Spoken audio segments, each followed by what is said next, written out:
గుండె పైన నడక నేర్చుకున్నానని, నీ చూపుడు వేలితో లోకాన్నే చూశానని, నాన్నను పూజిస్తే ఆది దేవునికది అందునని,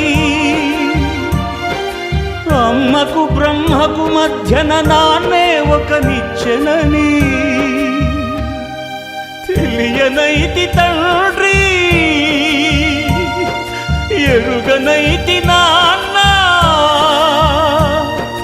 నాన్నంటే నడిచే దేవాలయమని మరచితిని, ఆత్మజ్యోతి చేతుల ఆపివేసుకుంటిని.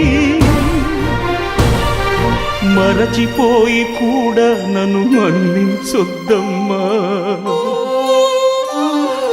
కలనైనా నన్ను కరుణించొద్దు.